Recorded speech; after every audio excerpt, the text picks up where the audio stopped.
Myth. I was asleep while you were dying. It's as if you slipped through some rift, a hollow I make between my slumber and my waking, the Erebus I keep you in, still trying not to let go. You'll be dead again tomorrow, but in dreams you live, so I try taking you back into morning. Sleep heavy, turning, my eyes open, I find you do not follow. Again and again, this constant forsaking. Again and again, this constant forsaking. My eyes open, I find you do not follow. You back into morning, sleep heavy, turning. But in dreams you live, so I try taking, not to let go. You'll be dead again tomorrow. The Erebus I keep you in, still trying, I make between my slumber and my waking. It's as if you slipped through some rift, a hollow. I was asleep while you were dying.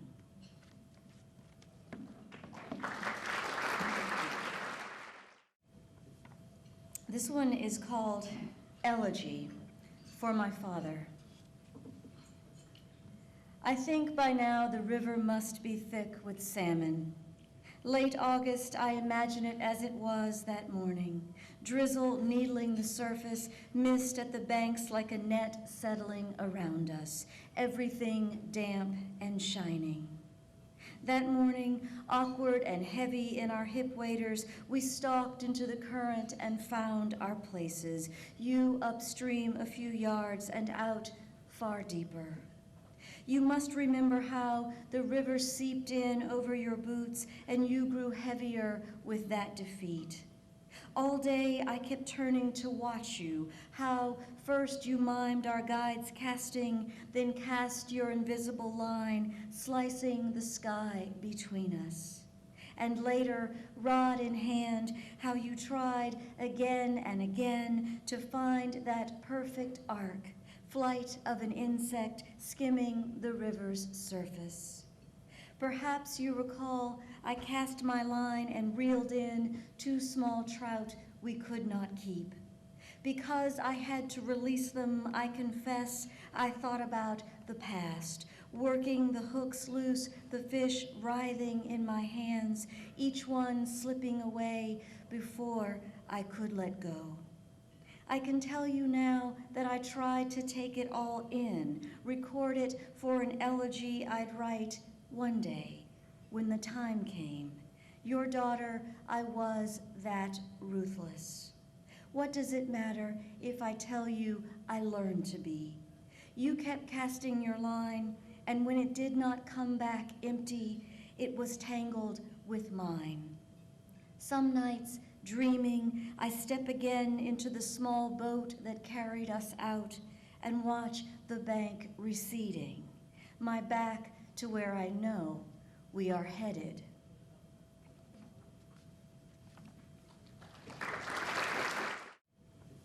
This poem is after a chalk drawing by J.H. Hasselhorst, 1864. Knowledge. Whoever she was, she comes to us like this, lips parted, long hair spilling from the table like water from a pitcher, nipples drawn out for inspection. Perhaps to foreshadow the object she'll become, a skeleton on a pedestal, a row of skulls on a shelf. To make a study of the ideal female body, 4 men gather around her.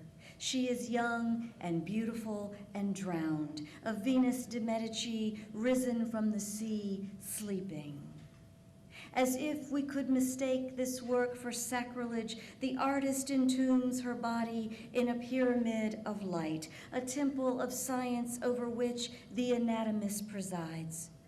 In the service of beauty, to know it, he lifts a flap of skin beneath her breast as one might draw back a sheet. We will not see his step-by-step parsing, a translation, Mary or Catherine or Elizabeth, to corpus, areola, vulva. In his hands, instruments of the empirical, scalpel, pincers, cold as the room must be cold, all the men in coats trimmed in velvet or fur, soft as the down of her pubis. Now one man is smoking. Another tilts his head to get a better look. Yet another, at the head of the table, peers down as if enthralled, his fist on a stack of books.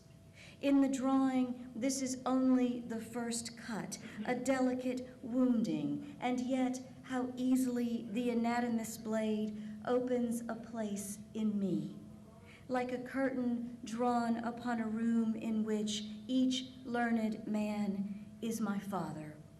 And I hear again his words. I study my crossbreed child. Misnomer and taxonomy, the language of zoology. Here he is all of them, the preoccupied man, an artist, collector of experience, the skeptic angling his head, his thoughts tilting toward what I cannot know, the marshaller of knowledge, knuckling down a stack of books, even the dissector, his scalpel in hand like a pen poised above me, aimed straight for my heart. This next poem takes its starting point from the Mexican caste paintings, these paintings that were made in colonial Mexico across the 18th century that represented the mixed blood unions that were taking place in the colony and the offspring of those unions. I got interested in them because not only were they the fascinating images of what we believe that we would get if we mix this plus this, kind of like mixing paint, but also that they came up with lots of different taxonomies to name the mixed blood people. Mixed blood people, the castas were recorded at birth in the Book of Castas, and I was also taken by the idea that indigenous blood could be purified after a few generations, a kind of alchemy of intermarriage with white, but that the taint of African blood was irreversible. So you had names like mulatto returning backwards, hold yourself in midair, and I don't understand you. This is after a series of casta paintings by Juan Rodriguez Suarez, circa 1715. Taxonomy. 1. De Español y de India produce mestizo. The canvas is a leaden sky behind them, heavy with words, gold letters inscribing an equation of blood. This plus this equals this, as if a contract with nature or a museum label, ethnographic, precise. See how the father's hand beneath its crown of lace curls around his daughter's head. She's nearly fair as he is, calidad. See it in the brooch at her collar, the lace framing her face. An infant, she is born over the servant's left shoulder, bound to him by a sling, the plain blue cloth knotted at his throat. If the father, his hand on her skull, divines, as the physiognomist does, the mysteries of her character, discursive, legible on her light flesh, in the soft curl of her hair, we cannot know it, so gentle the eye he turns toward her. The mother, glancing sideways toward him, the scarf on her head, white as his face, his powdered wig, gestures with one hand a shape like the letter C.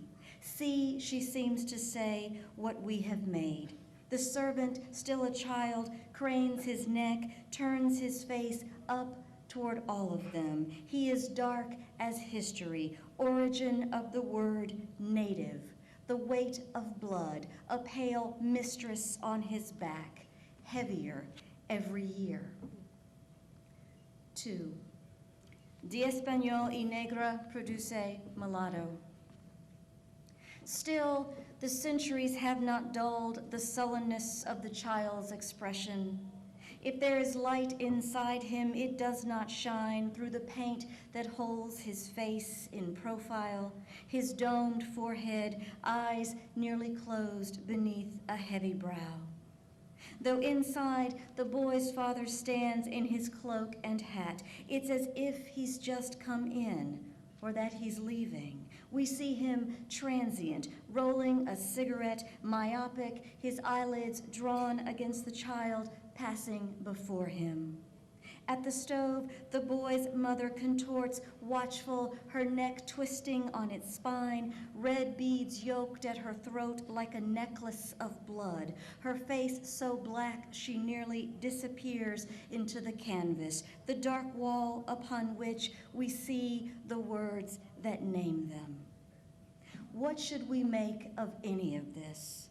Remove the words above their heads, put something else in place of the child, a table perhaps, upon which the man might set his hat, or a dog upon which to bestow the blessing of his touch, and the story changes. The boy is a palimpsest of paint, layers of color, history rendering him that precise shade of in-between. Before this, he was nothing, blank canvas, before image or word, before a last brushstroke fixed him in his place. 3. De Español y Mestiza produce castiza. How not to see in this gesture the mind of the colony? In the mother's arms, the child hinged at her womb, dark cradle of mixed blood, call it Mexico, turns toward the father, reaching to him as if back to Spain, to the promise of blood alchemy, 3 easy steps to purity. From a Spaniard and an Indian, a mestizo. From a mestizo and a Spaniard, a castizo. From a castizo and a Spaniard, a Spaniard. We see her here, 1 generation away, nearly slipping her mother's careful grip. 4. The Book of Castas. Call it the Catalogue of Mixed Bloods, or the Book of Not Spaniard, not white, but mulatto returning backwards, or hold yourself in midair, and the Morisca, the Lobo, the Chino, Sambo, Albino, and the No Te Entiendo, the I don't understand you. Guidebook to the colony, record of each crossed birth, it is the typology of taint, of stain, blemish, sullying spot, that which can be purified, that which cannot, Canaan's black fate. How like a dirty joke it seems.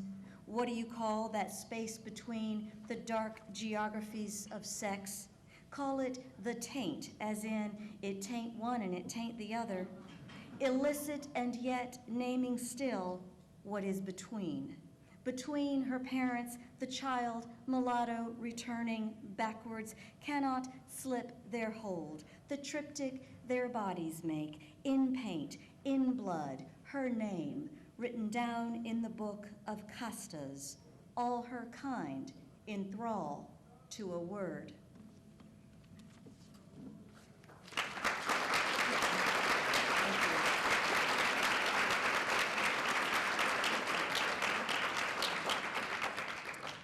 This last poem is called Enlightenment.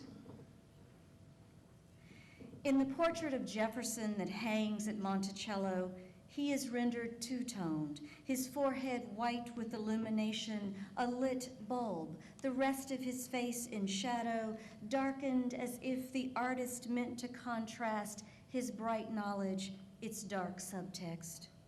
By 1805, when Jefferson sat for the portrait, he was already linked to an affair with his slave.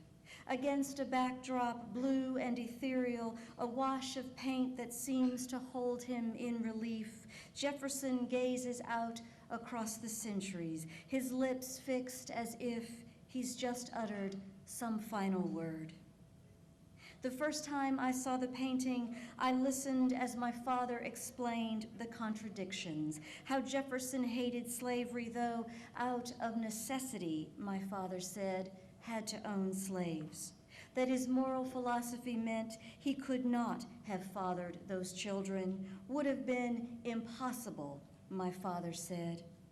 For years, we debated the distance between word and deed. I'd follow my father from book to book, gathering citations, listening as he named, like a field guide to Virginia, each flower and tree and bird, as if to prove a man's pursuit of knowledge is greater than his shortcomings, the limits of his vision.